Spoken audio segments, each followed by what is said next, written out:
lahat. Mainit. 1:14 p.m. exactly ngayong hapon.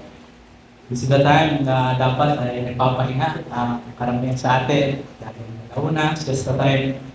But today is araw ng linggo at tayo ay pagkasunduan na ngayong oras tayo sasabahan ng hapon. Mainit and daming temptation. Mamaya siguro nakita na ako na nakaliyad na.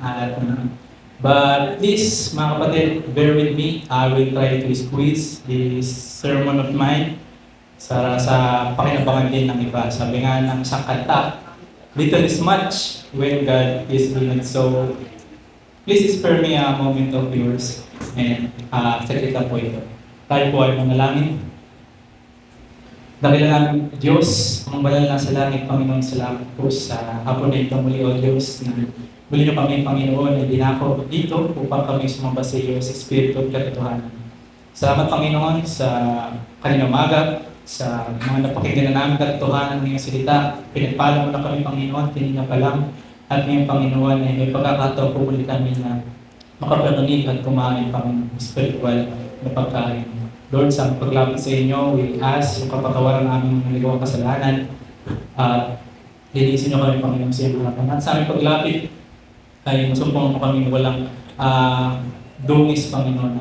Sa aming pag-aaral, we ask yung guidance ng Banal na Espiritu to understand your word and give us an willingness, Panginoon, ng aming mga puso na makinig sa inyong mga salita despite yung current na sitwasyon namin na mainit, Panginoon. Help us not to look sa mga physical na bagay, but help us to focus, Panginoon, yung salita mo na bibigay mo, Panginoon, sa bawat isa. Mga Panginoon, maluwalhati ka sa aming pag-aaral, walang ibang maitaas, kundi dakilang pangalan. Suwayin niyo po lahat ng buong masama at patuloy, Panginoon, sinabi pagkakatiwala. Upang madalangin sa pangalan ng aming Panginoon Jesus. Amen. Ang langgam, mga kapatid, ay isa sa pinakamaliit na insekto sa ating mundo. But despite sa kanilang napakaliit na katawan, still, they can lift 50 times of their weight of their size. Therefore, ang langgam o ang ants is known for their super strength, contrary to their tiny size. And what is more amazing and commendable sa mga langgam, which I think lahat tayo ay mag-agree, is their unity. Sila ay iisa. They are united. In fact, ang langgam, hindi mo agad sila makikilala sa kanilang super strength, but in their unity, which I think na very first impression natin sa kanila. They're united sa paggawa ng kanilang colony, sa pag-iimbak ng pagkain, at sa pakikipaglaban. Ang langgam, despite being so feeble, fragile, and tiny creature, despite having so many weaknesses, to the point that you can easily crush an ant just using your finger, ay nakakover yung kanilang kahinaan because they had each other. Nakakover ang kanilang weakness because they are united. Eh, hindi ka makakakita ng langgam na mag-isang bumubuo ng colony o naghahanap ng pagkain mag-isa at nakikipaglaban mag-isa because they are always together. In fact, kung napanood nyo nga, meron isang video kung saan may ilang mga langgam na nakakita ng matamis na pagkain. At yung pagkain na iyon ay sinadyang ilagay ng nagbibideo para gawing sinungaling yung mga langgam na nakakita ng pagkain. At aalisin na din yung pagkain na iyon pagdating ng mga kasamahan ng langgam. At dumating na yung point na nakita ng ilang mga langgam yung matamis na pagkain, but hindi nila agad ito dinala sa kanilang lungga, but tinawag muna yung iba nilang kasamahan. But unfortunately, dahil video, yung nagbibideo, tinanggal niya yung pagkain at ang kinalabasan ay naging sinungaling yung mga langgam na nakakita ng pagkain. Very nakakatuwang video at naging sinungaling yung mga langgam na nakakita ng pagkain. But still makikita natin, mga kapatid, na napaka-remarkable ng mga langgam sa kanilang pagkakaisa. Na kung gagawin nila ang isang bagay, ay kailangan muna silang nagkakaisa. Therefore, ang langgam ay kilala sa kanilang pagkakaisa. But alam niyo mga kapatid, in reality sa ating Christian life, we are no different sa mga langgam. Katulad ng langgam, we are also feeble, fragile, and tiny creatures sa harapan ng Diyos. Sabi nga ni Paul Washer, there are no such thing as great man of God. Only weak, pitiful, faithless men of a great and merciful God. Katulad ng langgam, in reality sa ating Christian life, we're also feeble, fragile, and tiny creature. We're weak, pitiful, faithless creature sa harapan ng Diyos. At katulad nila, ay kailangan din natin ng isa't isa. Kailangan din natin magkaisa. At yun yung paalala ni Apostol Pablo sa iglesia ng Ephesus na to walk in a manner worthy of our calling bilang mga Kristiyano. And that is to be united. So, I invite you to open your Bible sa book of Ephesians, chapter 4, verse 1 to 6. Ephesians chapter 4, verse 1 to 6. Ako na lang akong babasa, so dahil na lamang ng mga mata. At babasahin ko ito sa English Standard Version. Ephesians chapter 4, verse 1 to 6. This is the word of God.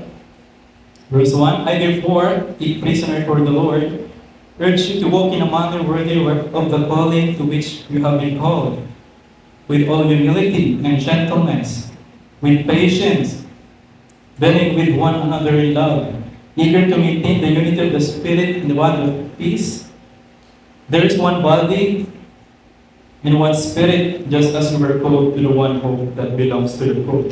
One Lord, one faith, one baptism, one God and Father of all, who is over all and through all in all. Amen. Mga kapatid, itong salita ng Diyos, makinig po tayo. I titled our message this afternoon na ganito, Christian Scale of Worthiness. Christian Scale of Worthiness. Yung librong ating binasa ng Ephesians, mga kapatid, ay sulat ni Apostle Paul sa city of Ephesus sa mga churches sa lungsod na iyon upang i-remind sila at ipakita, encourage kung gaano ka-glorious yung truth ng gospel na meron sila o ng kaligtasan na meron sila. Ang Church of Ephesians, mga kapatid, is a healthy church kung babasahin natin chapter 1 verse 15. Kaya kung babasahin itong book of Ephesians, yung tone of writing dito ni Apostle Paul ay hindi weighty, hindi mabigat, unlike sa book of Corinthians or Galatians. Because doon sa book of Galatians or Ephesians, ay nagtatama si Apostle Paul ng mga false teachings and practices sa iglesia doon to defend the gospel. But here sa book of Ephesus ay napaka-plain at madaling unawain yung sulat dito ni Apostle Paul because he just simply rely yung mga katotohanan o yung wondrous truth ng gospel sa people dito sa Ephesus. And since napaka-glorious ng gospel na meron sila, na meron tayo, ang hamon ni Apostle Paul ay to walk in a manner worthy of the gospel of Christ. At kung mapapansin nyo, ang book of Ephesus, nahati ito sa dalawang parte. The indicative part and the imperative part. In chapter 1 to 3 is the indicative part. Si Apostle Paul ay binibigay, nilalatag o nire-rely yung mga truths ng gospel. Ini-state niya yung mga facts patungkol sa kaligtasan na meron tayo.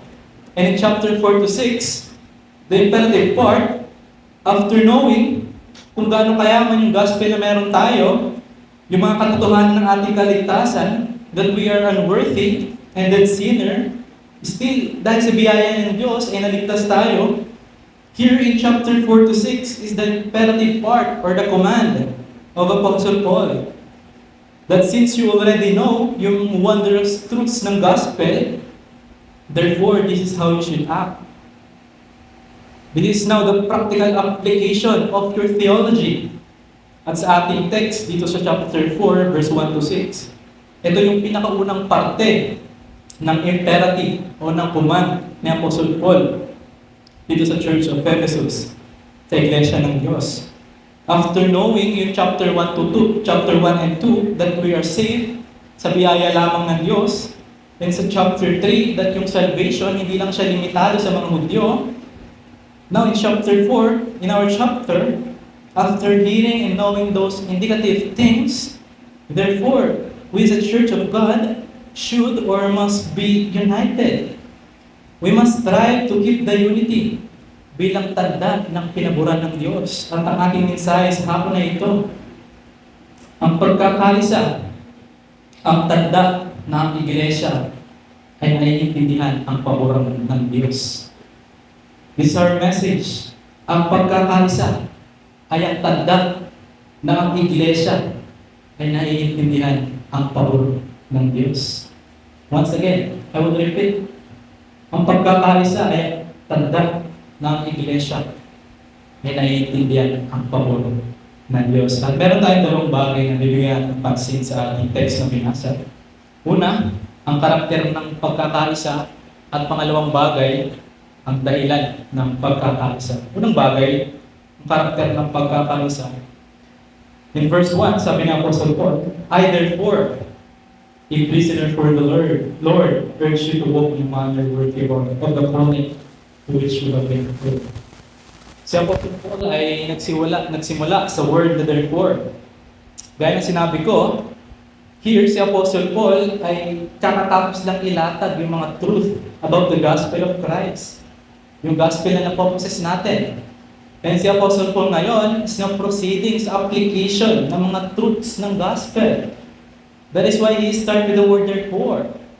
After knowing kung gaano kalaki yung pabor ng Diyos sa atin, therefore, do this. And again, notice, mga kapatid, this is the first therefore nang sinabi ni Apostle Pablo. Ang unang aplikasyon from chapter 1 to 3. And if it is first, therefore, it has a sense of importance. Kung ito yung pinakaunang aplikasyon, matapos yung mga truths na inilatag ni Apostle Pablo, ito yung nagpapakita ng mabigat na importansya, mga kapatid. That is why sinabi ni Apostle Paul sa mga next phrases na babasahin natin, he is urging this church. Meaning, he is compelling to them, he is commanding to them, he is appealing to them, he is pleading to them, exhorting, encourage, o sa Tagalog, nakikiusap si Apostol Pablo sa kanila. Matapos yung mga katotohanan binanggit ko, nakikiusap ako sa inyo, therefore, walk in a manner of our worthy calling sa Panginoon. I therefore, a prisoner for the Lord. A prisoner for the Lord. By the way, habang ito ay sinusulat ni Apostol Pablo, this epistle, siya ay under ng house arrest sa authority ni Caesar. So this prison terminology, sinabi ni Apostol Pablo, ay came sa kanyang current experience. But notice that the Apostle Paul is being kept or in prison, he didn't take his current circumstances as out sa sovereignty ng Panginoon. No. He take it as part ng plano ng Diyos sa buhay niya. And here, sabi ng Apostle Paul pagkatapos, urge you to walk. Yung word na walk dito, yung paglakad, is a metaphor. This is a figure of speech nang ibig sabihin lang ay yung ating pamumuhay bilang mga Kristiyano. Our daily walk as a Christian, our daily life as a Christian must always be in accord to our calling. Sabi ni Apostle Paul, urge you to walk in a manner worthy of the calling to which you have been called. Isipin niyo yung word na worthy dito, the word worthy, o yung karapat-dapat, bilang isang timbangan, bilang isang scale. Na para makita natin, para matimbang natin kung talaga bang namumuhay tayo sangayon sa panawagan sa atin ng Diyos, ay titimbangin natin kung nagmamatch ba yung calling ng Diyos at yung pamumuhay natin. For us to be considered walking worthy of our calling. The word worthy, think of it as an scale, mga kapatid. And in verse 2, sabi ng Apostle Paul, with all humility. Sabi mga kapatid, salamat sa Diyos at binigyan tayo ni Apostle Paul ng napaklarong ibig sabihin ng humility o ng kababaan. Ng humility daw, hindi lang ito basta basta ka na lang nagpapatalo sa diskusyon dahil mainit na yung ulo ng kausap mo. Of course, that is a form of humility. But humility is far wide than that. Dahil lang definition ng humility, mababasa natin sa Philippians. If you may, you can open your Bible, the book of Philippians, chapter 2, verse 3 to 4. Sabi ni Paul, this is the definition of humility. Sabi ni Paul, do nothing from selfish ambition or conceit, but in humility, count others more significant than yourselves. Verse 4, let each of you look not only to his own interest, but also to the interest of others. So this is humility, mga kapatid. Ang humility, hindi nito pinipilit yung gusto mong mangyari. And of course, hindi ito pagtataas sa sarili. Rather, ang humility ay laging pagsasakisip na laging higit ang iba sa iyo. This is humility. Ano man yung antas ng tao na yan, ano man, gano'ng makabata yan, makatanda sa iyo, ano man yung kasarian yan, laging mong tandaan, higit sila sa iyo. You're not superior to them. Ano man yung tinapos mo, gaano ka magkatalino, lagi mong tandaan, higit ang iba sa iyo. That is humility. At ang humility, hindi lang ito lagi pang sarili, but may pakialam ka din sa iba. Gusto niyong malaman kung ang isang tao ay nagpo-possess ng humility? Observe how he talk. Observe how he converse. How he tell a story. Is it full of himself or full of others? What I mean by others is not gossip, but is it full of others? Mga kapatid, na-everytime ba na may chance kayong mag-usap ng tao na yon, ay puro na lang siya ang bida at hindi ka man lang magawang kumustahin? That is one of the indication that he is not humble person. With all humility and gentleness. Verse 2. Notice, hindi dito sinabi na humility or gentleness. Hindi tayo pinapapili ni Apostle Paul. But humility and gentleness. It is entwined together. To be gentle is the meaning of gentleness. To be gentle is not to be hard on others. Gusto niyong malaman kung bakit ang pangit ng connotation ng ibang Kristiyano sa Reformed people? Sa ibang Reformed people? Bakit ang pangit pag sinabing Reformed, tagilid na agad? This is the problem of many Reformed people. They're not a gentle person. They are hard person. Hindi sila marahan. They are hard on others who do not have the same view as them. And I've experienced that. That is why I can say that way. Kaya ang tanong sa atin bilang mga Christian, are we a gentle Christian? Though ang iba ay hindi fast learner katulad ng iba, are we still gentle to them? Or hard tayo sa kanila? Though hindi mo sila ka-level, are you still gentle to them? Though hindi sila masunuri, hindi sila gaano nakikinig, are we still gentle to them? Though there are times na maling-mali sila, still, are we still gentle to them? Not hard. With patience. Hindi na tayo marahan sa iba, but pasensyosity. Kaya ba natin magtiis ng matagal sa kanila sa loob ng iglesia? Out of love. Para mapanatili magpagkakalasa sa iglesia. Bearing with one another with love. Alam niyo mga kapatid, blessing ang makakilala tayo ng tao who we share a lot in common. Same hobbies, same wants, same perspective, same philosophy sa buhay. It is a blessing. na makahanap tayo ng ganun tao. But in reality, sa ating Christian life, sa ating church life, imposible na ang isang buong kongregasyon ay magkakaparehas. Because in reality, magkakaiba tayo kung paano pinalaki. Magkakaiba tayo ng gusto. Magkakaiba tayo ng hilig. Magkakaiba tayo ng pananaw sa buhay. In fact, meron pa nga sa isang iglesia na magkakaiba ng lahi. And minsan, meron talagang ilang bagay na ang hirap natin tanggapin sa iba. Bakit ganun sila? But still, bilang isang iglesia, tayo tinawag na mahalin ang isa't isa. To bear one another with love. To love one another. And the word love dito, mga kapatid, sinabi ni Apostle Paul, is agape love. Meaning, unconditional love. We are to love one another despite any unloveliness na makita natin sa kanila, na makita natin sa iba. We are to love one another dahil ito'y responsibilidad natin sa kanila. We love them unconditionally because God first loves us unconditionally. Yung love ng Diyos sa atin should mirror sa iba. And in verse 3, eager to maintain the unity of the Spirit in the bond of peace.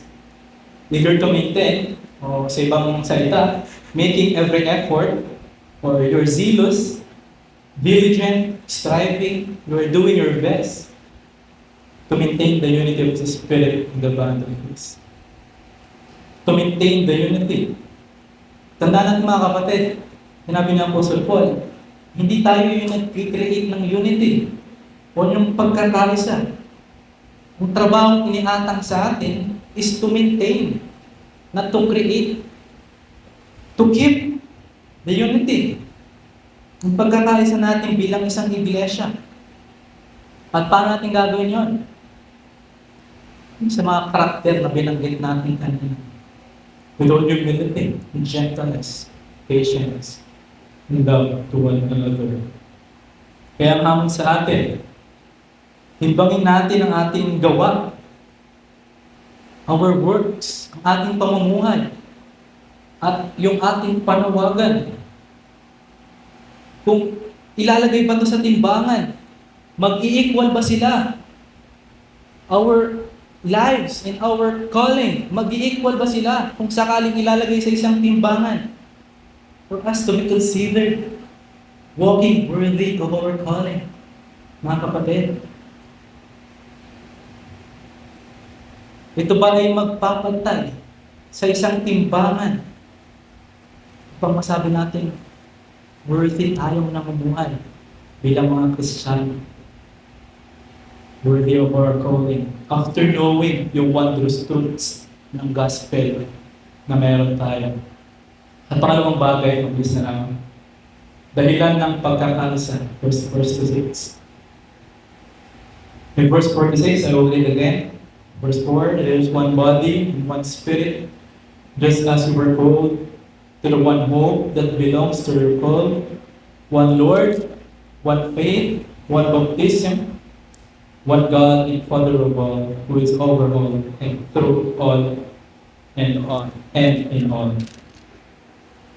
Here in verse 4 to 6, for the sake of time, na hindi na natin i-expose isa-isa yung sinabi ni Apostle Paul dito. And we will just focus sa word na one. Yung one na sinabi ng Apostle Paul dito.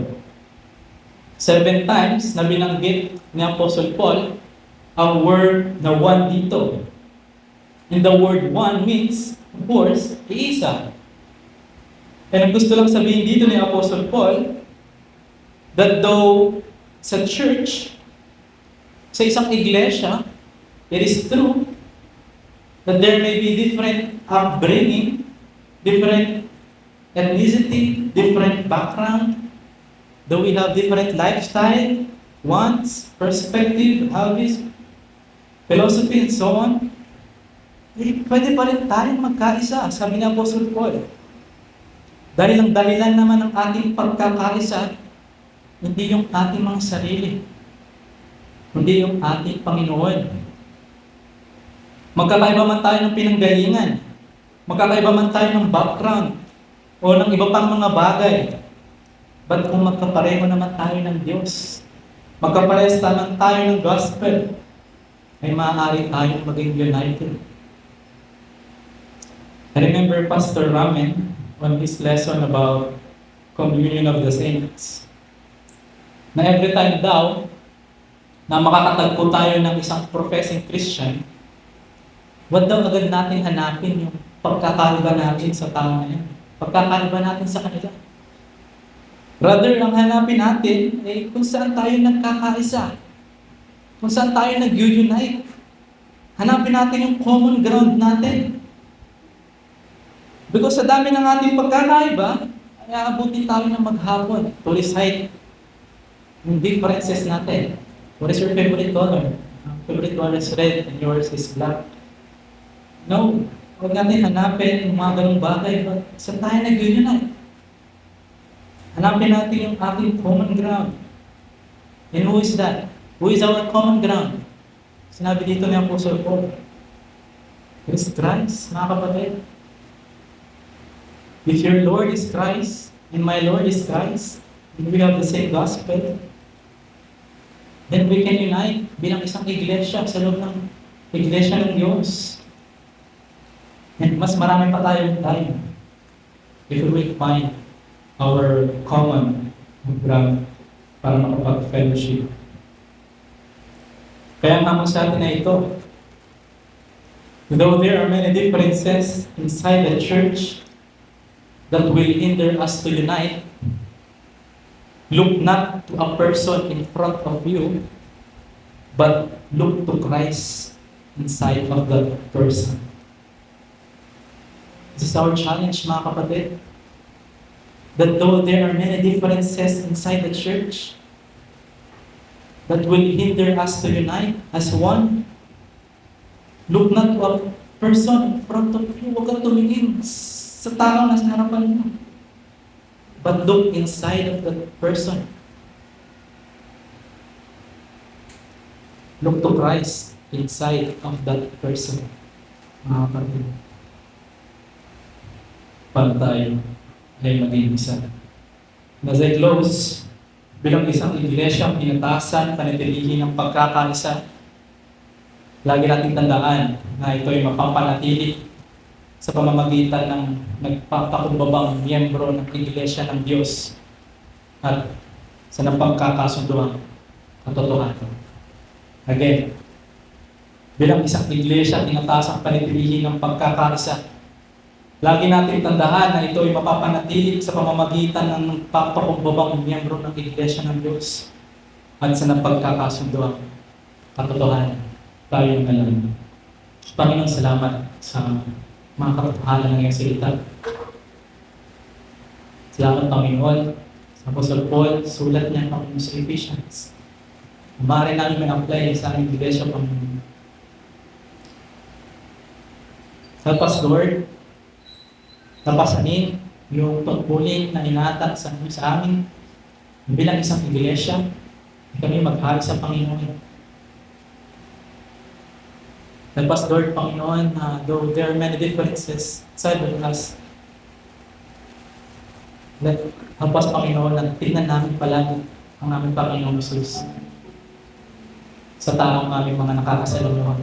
Tingnan namin ang aming pagkapareho, hindi ang pagkakaiba, at papanatili namin ang pagkakaisa sa aming mga pag-uugali. Shaping our attitudes, Panginoon, toward others. Huwag mabulaan, Panginoon, ang testimony namin. Dala-dala bilang isang iglesia, Panginoon, sa mga taong nakakakita sa amin. Tulungan niyo kami magkaisa, Panginoon, sapagkat kayo ay iisa. Puri kayo, Diyos, walatin sa natapos na pangalan ng salita. Pangidalanan sa pangalan ng Panginoon Jesus. Amen.